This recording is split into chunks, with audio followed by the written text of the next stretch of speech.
Welcome, everyone, to Mindful Mondays with Laura Cross.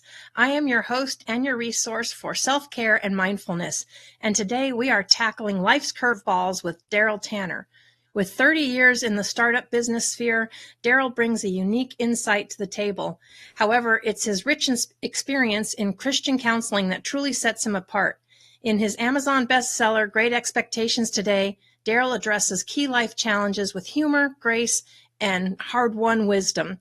So from mastering anger management to setting healthier expectations, he guides readers towards a happier and more fulfilling life. Daryl, thank you very much for joining us today. Thank you, Laura. So tell me, what is the driving force behind your decision to, put pen to Great Expectations Today? Well, I've been counseling 30 to 40-year-old singles for several years now, and we meet once a week, and I'm also talking with them throughout the week. And there was a lot of angst, anxiety, depression on a lot of different issues in their lives. They stay very busy. They're single. They're out there, living the single life. And, after COVID, or during COVID and after COVID, there was a lot of depression, anxiety, and those kind of things. So we started talking about maybe setting better expectations. So as I would counsel them and talk to them about, just kind of being prepared and setting the right kind of expectations, they started saying, "Hey, this has helped me so much. Your thoughts have helped so much. You ought to write a book." And they, I've never written a book before, and I kept putting it off. And a couple years went by, and our church has a very large church. It has a benevolence fund. And I thought if I wrote a book and then I could donate the proceeds of the book to the benevolence fund, because that fund helps a lot of the divorced moms with kids and that need a little help every now and then, and people with issues, financial issues. So I wrote the book, and they carried it in a bookstore, and I just wrote it under the name of D. Tanner, initial D. Tanner, and I just put it on Amazon. And that's and now we sell the book in the bookstore, but I also give the book out in my class, and they like reading it because it's got a lot of my traveling stories in it and stuff like that. And they kind of get the idea that, if we do set better expectations on everything, it could help improve our life and make it happier.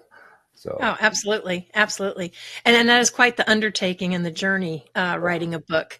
Did you find the process kind of effortless or challenging? And maybe can you share some of your experiences with that? Because I know a lot of us have talked about or been approached and said you should write it, but we're like, wow, not sure.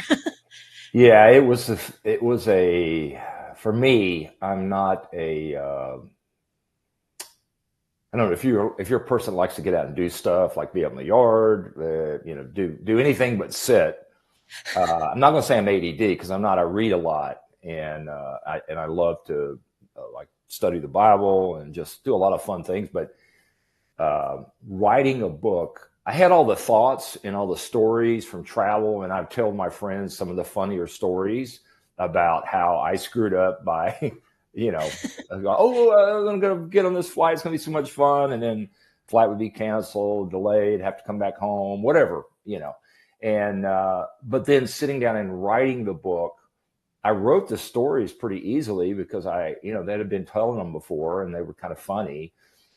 People seemed amused with them. But then, when you start organizing a book, and then the publisher and KDP, the Kindle folks at Amazon, were very nice and all, but it was like, okay, you need to have maybe a thank you page, you have a table of contents.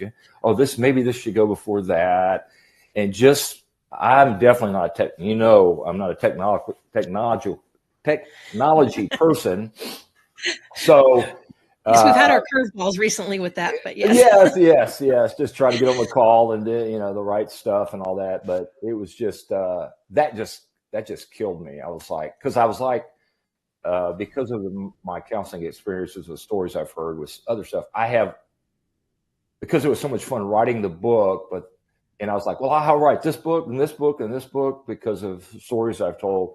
But then when I had all these titles and I was going to write other books, and then I started thinking, I don't want to go through this again.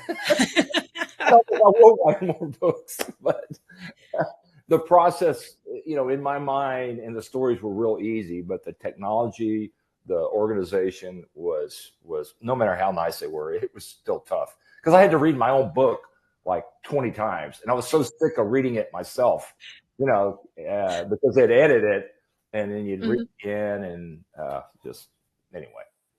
Yeah, I can only imagine. I mean, I co-authored and I only did a chapter in a book of a bunch of authors. So I can only imagine doing it because I had to write that and redo it. And then it went to editing. And next thing you know, it came back and I was like, oh, okay, that kind of sounds even better. And what's funny the way they put it in. And I thought I knew where apostrophes go, but when it was on, they were like, no. And I go, well, I know it's been a while since I've been in high school, but it was just a funny process. So. Yeah, it was only a few years ago I went back through because I had the benefits to go through college and they're like talking about this. So I had my computer set up. So my computer will actually tell you, no, there should be a comma. There's too many commas. Right. It was a huge help. It was a huge help. But in your book, so you've actually included kind of a surprising element in your book. It's a discount on skincare products. Can you explain the connection between skincare and mental health?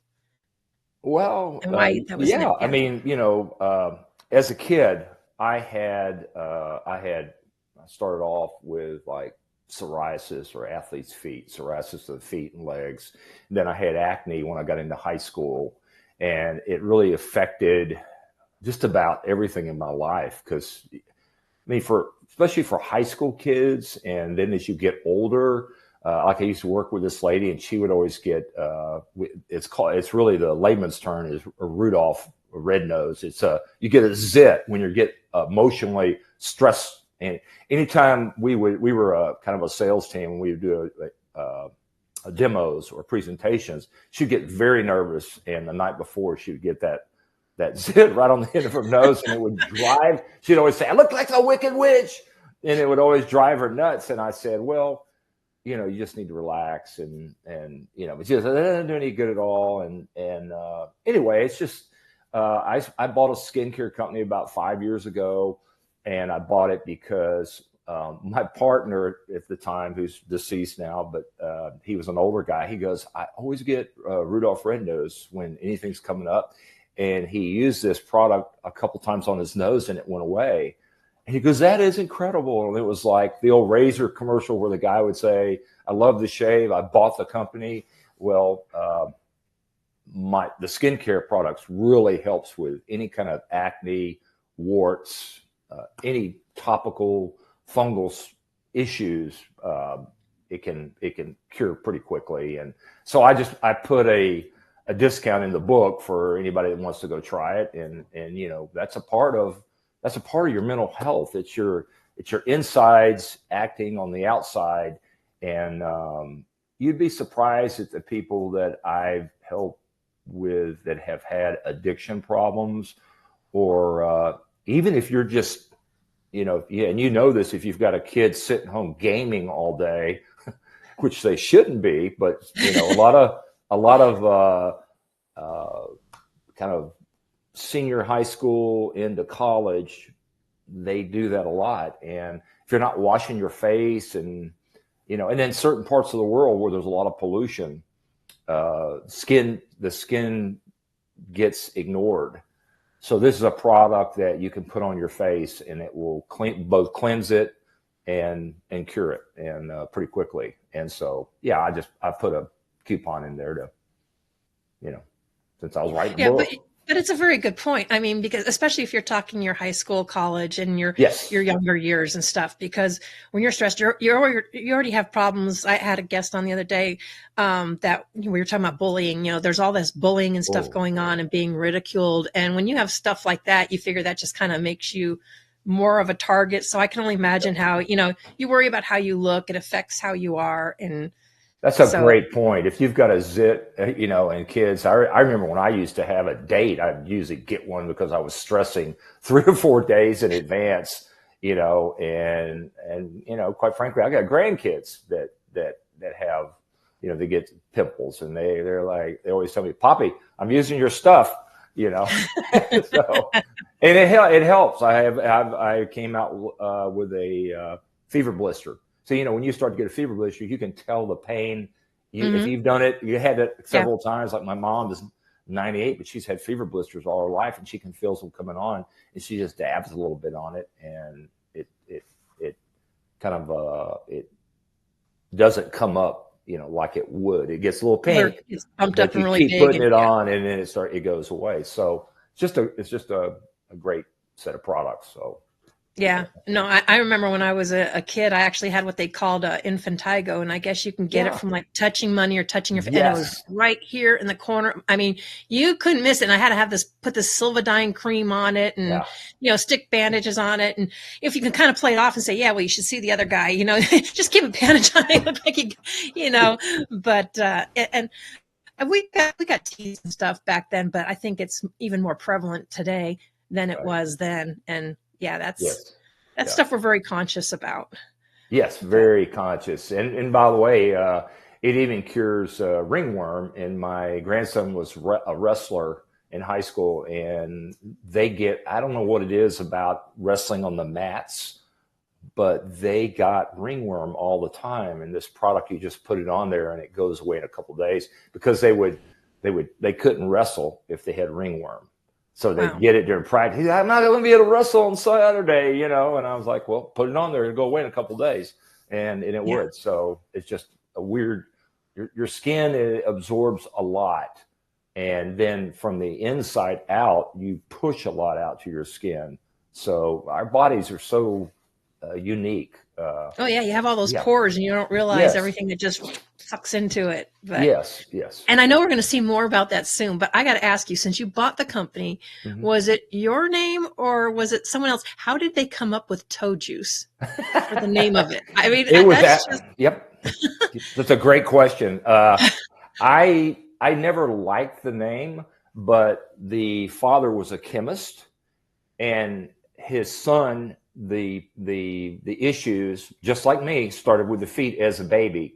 So from like psoriasis to athlete's feet. And then when he got in high school, he said, Dad, my face is breaking out. I've got all this acne. And the dad said, go in there and get that stuff I mixed for your feet.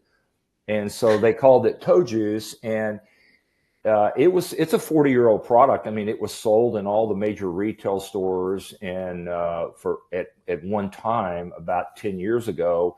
And what happened was some of the retailers started like slow paying, and the son didn't know how to manage the cash flow, built up inventories, and just got in trouble and basically had to shut it down. And I found the product and I loved it. And I ran into the guy here in San Antonio that owned it, and he's like, "Well, I've kind of been, thinking about selling the company because I've got other businesses now, and I bought it because I just loved it." And now we've got a women's brand called Dermavine, which is a softer kind of recipe formula of the toe juice, and then we've got a pet product called Ranch Remedy for pets, and it does the same thing. If they've got warts or even cuts and abrasions, you can spray it on it, and so it's got our own websites, and then we've got it on Amazon. So it's been a very successful product. We offer money back guarantee, and we never get any returns. It's yeah, that remarkable. Rancher's Remedy. I love that where it says people tested, animal approved. Right, because it I'm a was, dog person, so I love that. And of course, here in Missouri, they can get ticks, and it can create, the sores and stuff on them, or they get hot yes, spots from the allergies. So right. does it work on all that stuff too, like the Yes, hot spots from the allergies from all the yes, pollen? And yes. Even for horses, horses that stand in the mud all day, they get that white line on their feet, and it's basically from the hooves soaking in the mud and the moisture. It's like humans getting athlete's feet. So the ranch remedy, you just spray it on there, and you really should put sawdust down, something dry that the horses can stand in. But it's right. you know a lot of the humane centers, I cut them a big discount, and they use it for when they get a horse in that's got that, and mange and things like that, and they use it on the dogs and the cats. So yeah. Yeah. It'll That's, kill lice from the cat's ears. oh, So really? I Huh. get a lot of calls. Cat people. Cat people are funny. They're very. I mean, dog people really love their dogs, but cat people are very intent on. I get calls from women all over North America, saying, "Hey, Kitty is going crazy with lice in her ear. How do I spray it in Mhm. their ear?" And I go, "Oh no, you spray it in their ear, they'll be scratching you to death. You just put it on a Q-tip and then just rub Uh-huh. it around their ear, and the lice, it'll kill them or they'll leave." And Oh, nice. yeah, so it's kind of funny the calls I get.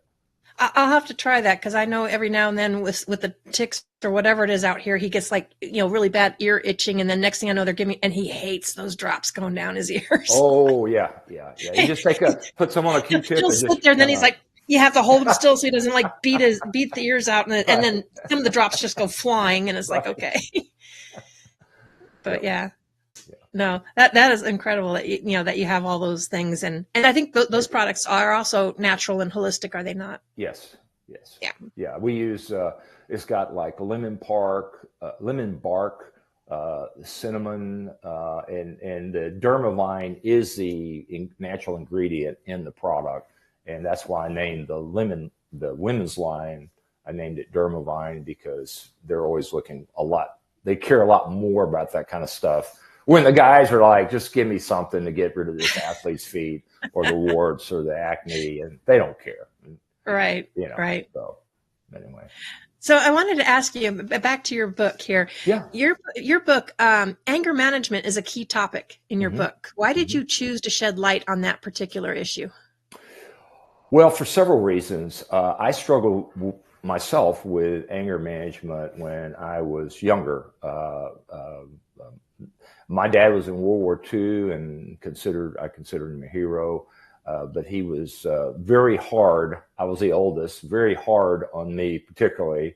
And kiddingly, I used to call him Zorro because he could take his belt off quicker than anybody. It was just like, wow. And then, so I carried some of that anger through high school and college, and used to get in a lot of fights. And uh, one day figured out why I was mad. If some of these things were missed growing up, maybe.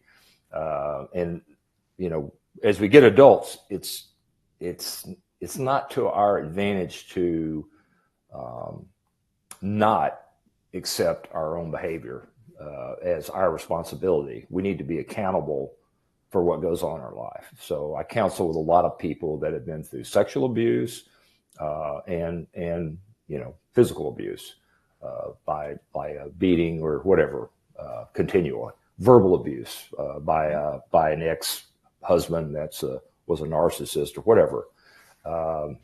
So we need to be accountable, take responsibility for that anger. And I live in San Antonio. It's called Military City for a reason. I've got a lot of military people here. At our I went church, to basic training down there. I was yeah, aware. yeah. Everybody's like, "Oh, I love San Antonio. I was there for 2 years, or I Yeah. did my basic there." Yeah. And they don't see much of it. They see the river walk, and you know, That was the but day away from basic yeah, training. right. That one day or weekend if you were good. Yeah. But we have a lot of people that are carrying the PTSD from whether they're retired or not, and I tell some stories in the book about anger management and how to deal with it, and I went through some really great counseling, and I really tried to, in the book, as a resource, say, look, if you want some really great training, you can get it from this. We even, at our church, we even have a PTSD recovery group. We call it Hurts, Habits, and Hang-Ups, with people that have been abused and have abused. And then we've got our recovery groups for survivors of sexual abuse or physical abuse. So it's a great program. It's all free, and if you're come to the church, you can get that kind of counseling. But just thought it was very necessary. And a lot of times anger comes from our emotional stress, whether it's work, traffic, our previous life. We're carrying it. Maybe it was in the service of our nation. Thank you to anyone and everyone that's served out there. But we have to be accountable for our own thoughts and our actions. And I tell a few stories in there about, people I've run into and that have run into me in anger. And you just don't know what the weight that someone's carrying. So you have to be very, very careful of, what you say and what you do, and being accountable. You can get help for that anger. And if you want to have a successful life, you're going to have to deal with it. I mean, oh yeah. Yeah. So that's why I just felt the big need, because a lot of the people, the 30s to 40s, they either are still blaming their past, maybe childhood, or they've gone through some kind of service to our nation and they've got some kind of anger from something. Even if you're raised in a great home and you get into a great job, if they treat you bad, or if you've had, it sounds like a spoiled child talking when they're complaining about what their issues are, because there's so many people that have so many other, a lot worse issues. You're sitting there going, okay, what is the problem here? You got, the boss didn't like you. You got fired. That's not you've still got anger to deal with. And if you don't put it to bed, then you're going to live with it. And then it's going to affect other areas of your life. So, yeah, because you never know what's going to trigger you. And yes. A lot of us are always so quick to judge. You go out, and if you're, waitress or a waiter is like, really you think, wow, they're really nasty. Well, maybe did you ever think to ask if they're okay? Maybe they're just having a bad day. But instead, yes. we tend to jump and complain about bad service, and it's like, maybe they're having a rough day. I had a waiter one time, and a waitress, and she was having such a tough day, and you could tell because of our service. Mm-hmm. And just before she left our table, I said, let me ask you something. I know this may sound a weird question, but she goes, weird question wouldn't affect my day. And I said, is there anything that we can pray for you for?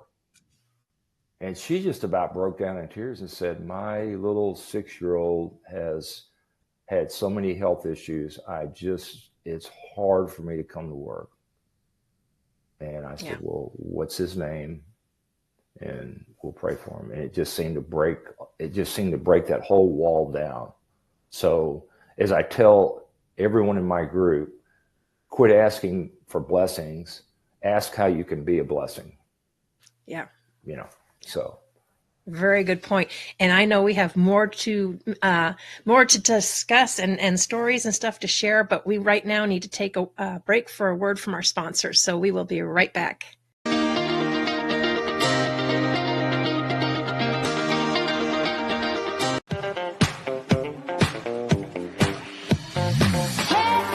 we got soul.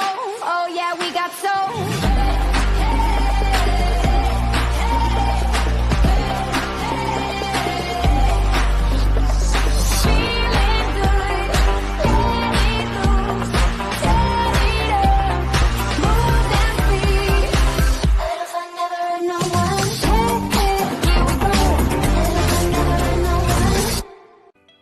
Hi, introduce to you Toe Juice. Toe Juice is a topical skincare solution that cures many issues like acne, ringworm, warts, athlete's feet, dry skin, bug bites, and more. Toe Juice is a 40-year-old family secret that is guaranteed to help you with any skincare issues. Made locally in San Antonio, Texas, where we mix, package, and ship our solution wherever you may be. You can buy a bottle of Toe Juice through our website at toejuice.com, or you can check us out on Amazon as well. Hello, my name is Peter. I'm a Dharma Master. I teach Qigong at the Bright Beings Academy. What kind of Qigong do we teach? Well, it helps you to get your mind into your body and your breath very quickly. We really start off with quite quick movements to help cater for the busy Western mind, coming into stretching out the meridians, waking up the chakra system and the danjons, coming into Jigam meditation, which helps you to really focus on the energy in and around your body, bringing you into that beautiful calm state where you can sit and meditate really easily, whereas maybe before you found it really difficult. So Qigong at the Bright Beings Academy will help you get more in touch with yourself.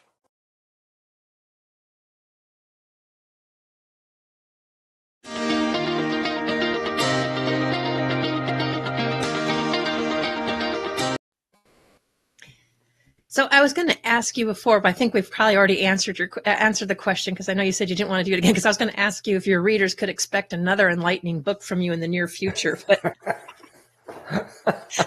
Well, one thing I forgot to tell you was that KDP did such a good job. I don't know if you can see the book, but that was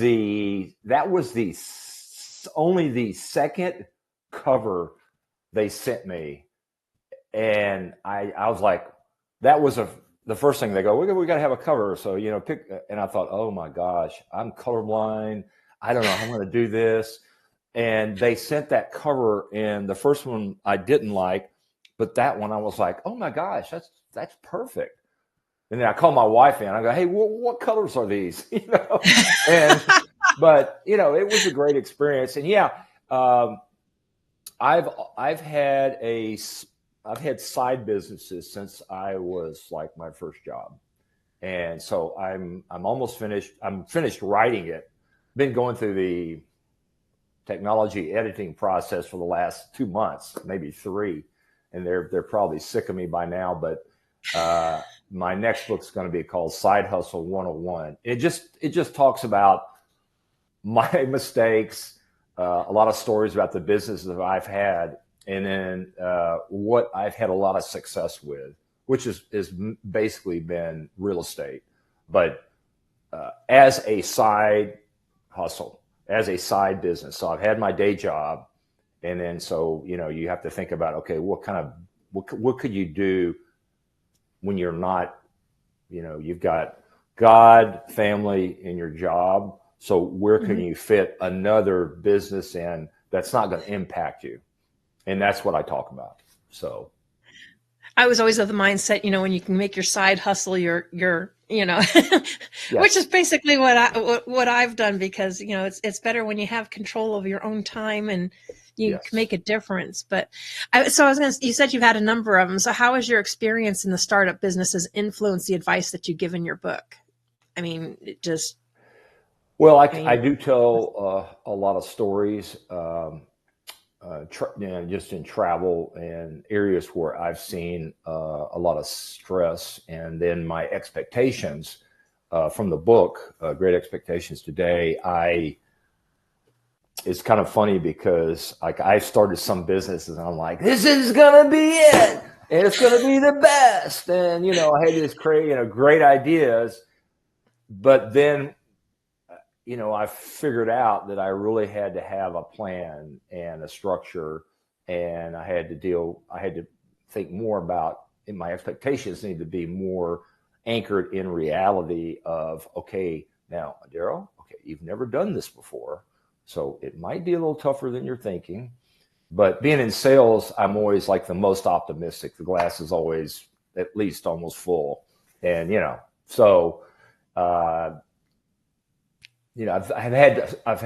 I've learned over the years to, swallow my pride, and I can't do let go.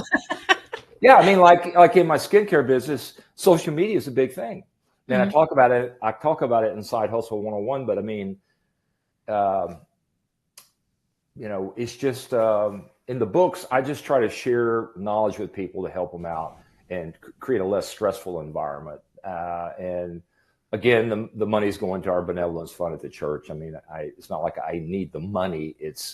I'm just trying to share with people, because you'll have a lot less stress if you set your expectations properly on anything you do, but especially on a side hustle, because like I said, you need to think about, well, in the new book, you need to think about your time and where your talents lie, and have you been successful before? And then, God, family, and your work. Will it interfere with your day job? Because your day job is the ocean that floats all boats in your life. If you lose the day job and you're relying on a side hustle that maybe was not as profitable as you thought it would be, then you're kind of sunk. I mean, so don't put yourself in that situation, is what I'm saying.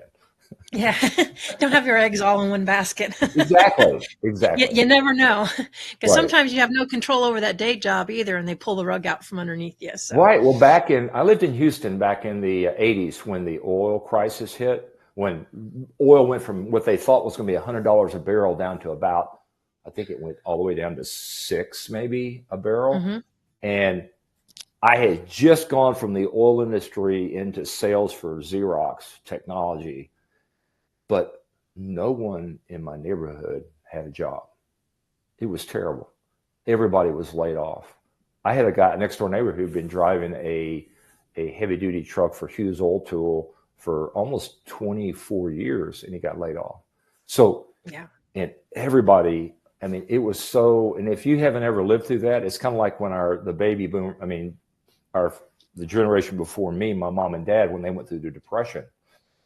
If you've ever gone through the Depression, I mean, the people that went through the Depression, people know how they thought, because when they pass and you're cleaning out their closets and their house, you're finding stuff that they've been saving for the last 50 years that nobody cares about or anything. And if it's cloth, it just tears apart. But they were saving it in case things got really bad, like it did during the Great Depression.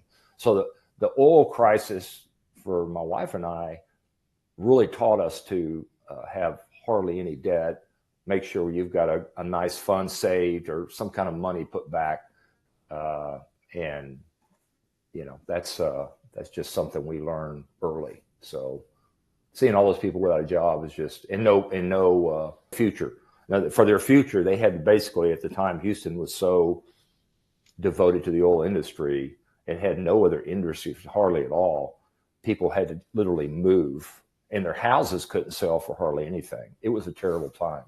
And our younger people don't know that today. They don't know what that crisis is. They've lived a pretty good life.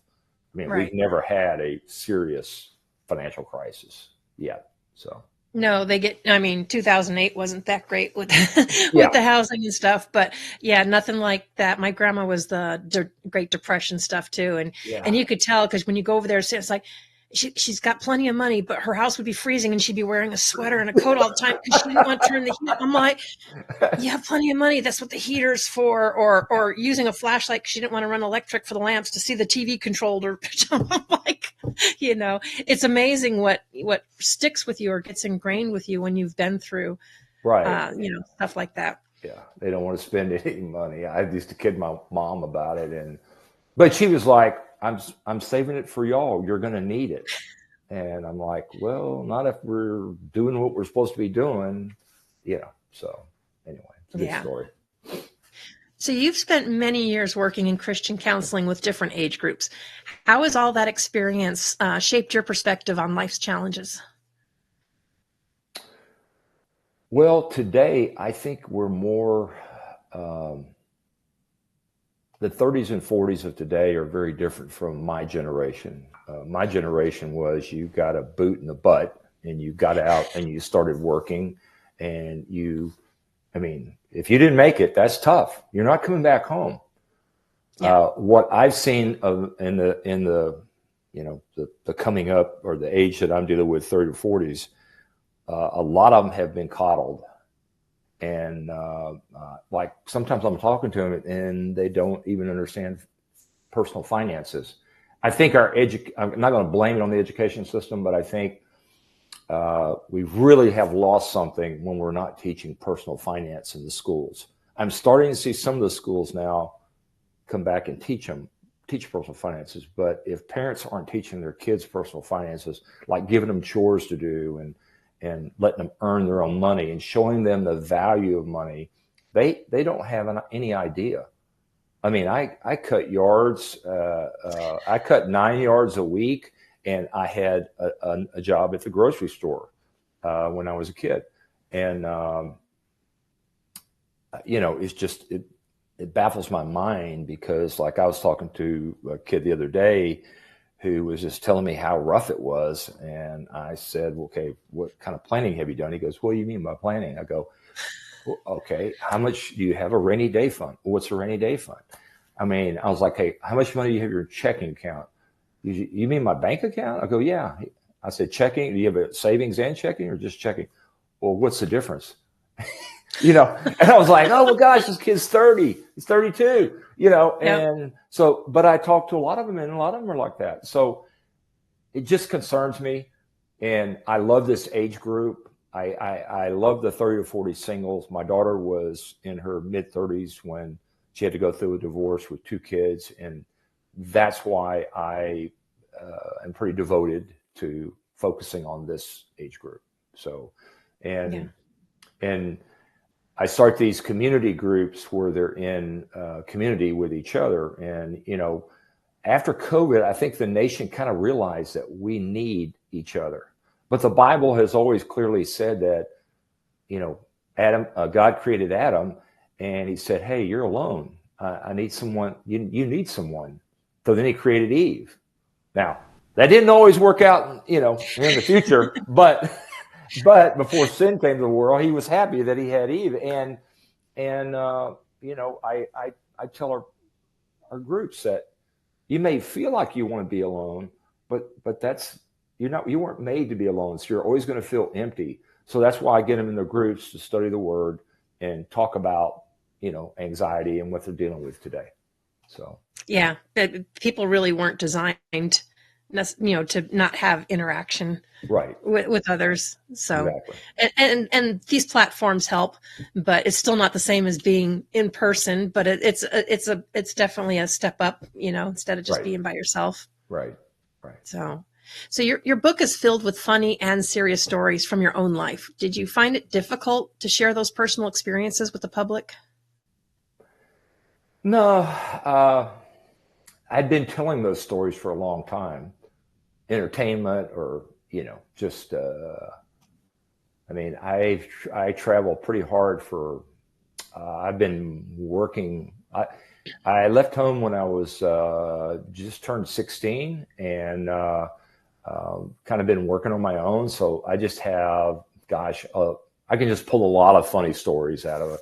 Some of them funny, some of them not so funny, some of them where I screwed up, some of them where I was blessed, but it was kind of fun to write a lot of them down. And in my new book, The Side Hustle 101, I'm telling several family stories. And again, I have 36 first cousins.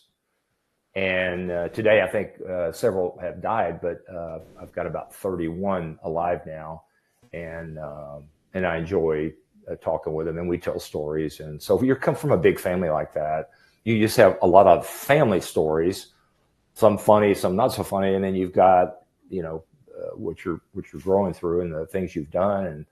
And being in sales, I've just had a lot of I work with a lot of funny people. And just real characters. So mm-hmm. I had an uncle who's passed now, but he reminded me of Yosemite Sam, the character with the cowboy hat, the long mustache, the guns, the old cartoon, and he even talked like the Yosemite Sam. And he was just such a character that when you have characters like that in your life. The funny part about that story is he actually owned how's the right way to say this? He owned a prophylactic factory that made condoms. Okay. Back when people didn't know condoms. I mean, Right. it was unheard of that you had to wear them. I mean, these days you got all these sexual diseases. I think most of the singles that I'm sure they're wearing some type of really fancy condom. But back then, my uncle was out there installing machines and gas stations that you could go in. The men go to the bathroom and he goes, oh, I'm gonna need that condom. It's this girl, and, whatever. I mean, it's a terrible story, but that was the kind of guy he was. It was just that kind of life, and he was just. And when he'd come to visit us in San Antonio, he would always leave them for my dad. My dad's like, I'm married for 50 years. I don't need condoms. So my brother and I would go out in the front yard and we would use them for water balloons. And my dad goes, I don't care what you do with those. You can use them for water balloons, but if they ain't better, you better pick up every piece of rubber in the yard. So, Wow. I was like, well, Dad, why don't I just cut them up and with a lawnmower? And he goes, no, you ruin the lawnmower. You pick them up. So after a massive fight with the neighbor's kids and all, then we'd all be out there with a bucket trying to pick up the shards of rubber condom all over the yard. My mom goes, I don't want to see one of them out there. So that can bring a whole new meaning to TPing somebody's house too if you're playing those kind of pranks. Right. I remember those coming out and really kind of starting to be a thing where they started doing commercials in the mid '80s to say we have an issue going on, and exactly. That would be funny. So what advice would you give to someone who's struggling with setting better expectations in their life? Well, I would say do yourself a favor.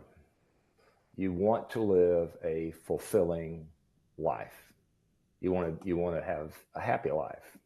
So whether you're going out whether you're taking a trip, a day trip or whatever, or you're getting in the car to go to work, or you're heading to church, or you're going out on a blind date, or going to a party, do yourself a favor and set the right expectations for whatever that is that you're going to be doing. Because if you don't, you can meet the biggest loser of your life, or you can meet Prince Charming. So setting those expectations is to think about, okay, have I ever met these people? I'm going to a party where I'm going to know one person, a friend that invited me to go to this party. I'm a girl, she's a girl. We're going to go as friends and then try to meet other people. So I think, 30, 40 single group, they're single and they're very optimistic because they're young in life, but what's in store? You just don't know. I mean, you could be going to a party and have an accident on the way to the party, or have a flat tire, or like I said in my book, I'd go to the airport. A lot of times the flight would be massively delayed. And I've seen guys stand at the counter and yell at the ticket agent about the plane being late. But, they would always calmly say, sir, we can't control the weather. And if the plane was coming from Miami to San Antonio or Houston, I lived in Houston for 30 years and used to fly out of the big George Bush Intercontinental Airport a lot. People think they're, you get the idea that you're somewhat privileged, whether you're a medallion flyer or a super platinum flyer or a lifetime flyer, it doesn't matter. When you get to the airport, if there's a problem, or if they've got to bring the plane back to the bay to repair a seat, or some kind of issue that the plane might not be flying, you need to be prepared for that. You just need to set the right expectations for any, meeting, event, whatever. And I tell several stories about my life when I just had, young and dumb. I had those expectations. Hey, man, this is going to happen. It's going to be great. And then I get there and, wasn't exactly what I thought. And it really put me in a kind of a little depressed. I mean, I'm not a guy that gets depressed though. I mean, but it kind of made me feel bad for a few days. And I always thought about it because of what happened. So. Yeah, being able to pivot is huge. I've been at the airport before where people are getting so upset and angry because they're waiting for a part to fix the plane. Yes. I'm like, okay, do you really want to be in the air if it's not mechanically sound? I mean, being on the ground is a good thing instead of falling out of the sky, I think. But, Right. Exactly. but it's like, it's not the end of the world. You just get there a little bit later, or you find another flight. It's an inconvenience, and we're not big on being inconvenienced, I don't think. But, Right. I think there's worse things you could be experiencing than an inconvenience. Exactly. Yeah. So, but in your opinion, how can one effectively fight against like the anger that creeps up? Like you said, people get angry with this stuff unexpectedly in daily life. Yeah. I mean, I think assessing the situation, like I've always thought of the holidays as great, but in the back of my mind, I'm always thinking, oh, I hope we don't have to go over there. I hope I don't have to see that aunt that always smears me with makeup and bad perfume, or, cheeks. Yeah, I hope I don't have to see this person because they've had a lot of issues. I would say open your mind up to not to looking for a blessing, but again, being a blessing to see them and actually talk to them. Like I've got a person in my family that just looking at them, you would think, oh, I don't even associate with that person.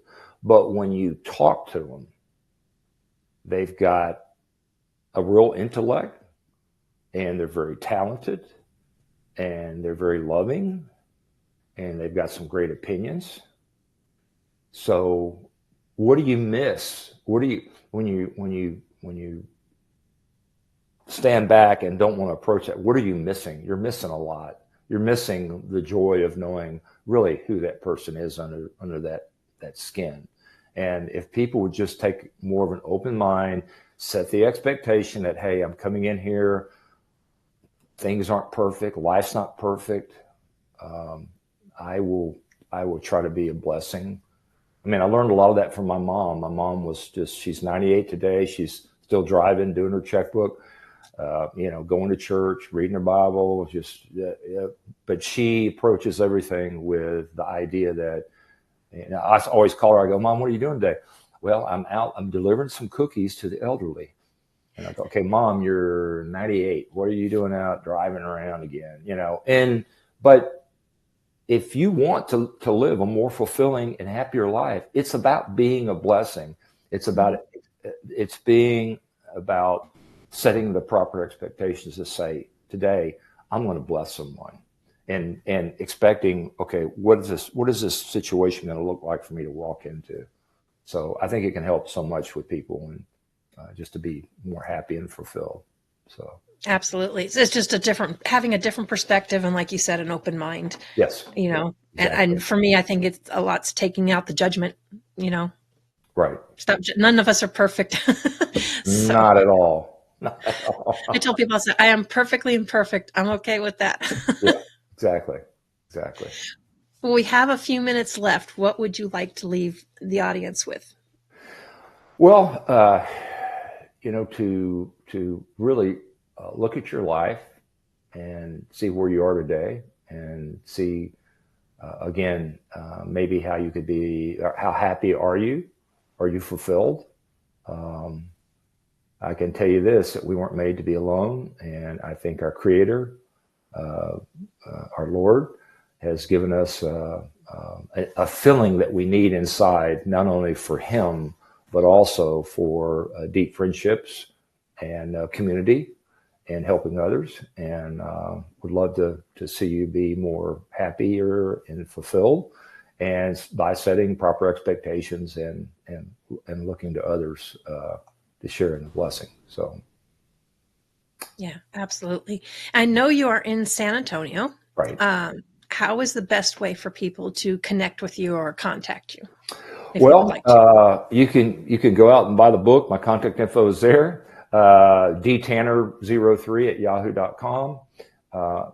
And the church I attend is Community Bible Church, and they have CBC San Antonio, or Community Bible Church San Antonio. They have a great YouTube program. You go to YouTube and just search it, and they're live Saturday nights, and they got 4 services on Sunday. we've become, I think, the largest non-denominational church in the South, kind of the South Texas area. So really would love to be able to share that story and the sermons with the audience. Yeah, absolutely. So do you have any new startups or plans on the horizon since you've done so many? No. I am tired. My real estate, I'm still doing investments, and those are growing and enjoying that. But, in the future, in the next probably 3 to 4 years, I'll probably sell the skincare company. I've had several people interested in it in the past. But gosh, let's just say I'm in my mid to late 60s. So my wife's always given me issues of, hey, when are we going to take a trip? When are you not going to be bothered? When are people going to quit calling you? And, I kind of retired from software sales several months ago, but it seems like I've been just as busy as I'll get out since I retired. So, now I'm like thinking, okay, I need to really think about this, getting rid of this and moving on. So, but I'm going to continue to write. I love the process of telling stories and focusing on something. And my next book after Side Hustle 101, I'm about finished writing it. It's called Am I Suitable? And it's just talking about self-worth and a lot of the things that I've encountered with the 30 and 40 crowd. So, I write smaller books because the crowd that I have, they're used to TikTok and texting and everything else. They're not going to read a longer book. And they told me that. They go, don't make it more than like 70 pages. And I'm like, okay, well, I'll keep it lower than that. Don't worry. And it's funny how I've gotten to be the opposite. I used to hate reading, and then I started reading all these self-help or self-improvement books, and then I started knowing all these authors, and it's like, okay, now to me that's more interesting because I can actually hear that person's voice when I'm like reading the book, and it just kind of makes it that much more interesting. That's neat. Yeah, I mean, I had many more stories I wanted to tell, but I kept thinking about my audience of, mainly that age group, and giving them the book and have them really read it. So anyway. Well, it's a beautiful thing you're doing, and I'm happy, and thank you for taking the time to sharing all that with our audience. Thank you. Thank you for your patience with me getting onto this. That was my first commercial ever with the skincare line. So some guy looked at my company. I told him, he goes, "You don't do anything on social media." I go, "I don't know anything about social media." He goes, "I think we can really grow this company." I go, "Well, be my guest." You're hired. You can do it for me. Here's the stuff. Right. I don't want to do it. So. Well, and we talk about that too. Being mindful, and when you're doing a business, know what you're good at and what you're not. Yes. Hire Side it out hustle for 101. Yeah, there you go. You can add that into your side hustle. It's like, know what you're good at and hire out what you're not. Exactly. Well, thank you again for joining us. Thank you, Laura. And everyone, as always, please go to the YouTube channel, Mindful Mondays with Laura Cross, like and subscribe. So that way you can catch the replay of this with Daryl Tanner. Make sure you get a hold of his book, Great Expectations, today. And I will say real quick, as soon as I saw that, it reminded me of my high school years because I had to read Great Expectations, but it was with Pip and Miss Havisham. This is Great Expectations today. So right. It is a slightly different book. Yes. Very different book, I should say. Yes. But thank you, everyone, for joining us, and we will see you next week. Thank you, Laura. Thank you.